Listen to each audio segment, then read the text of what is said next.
Okay, here is an example. So you guys are finding the magnitude of AB, the vector. So that's the initial point and the terminal point. So go ahead, use that distance formula.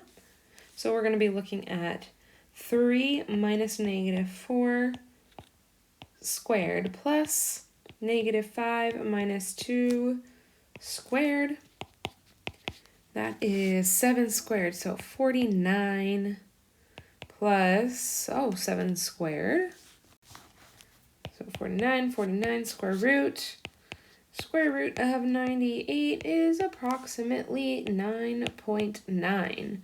So we can say that the magnitude, that's how we label it with the absolute value signs on the outside of the vector AB, is equivalent to 9.9, or you could say root 98 and leave it be like that. So make sure when you are finished that that's how you label the magnitude of the vector. So make sure to add the vector piece in there, and then the absolute values on the outside, that's representing magnitude. Okay, that's it for this one. We can go ahead and move on to the next.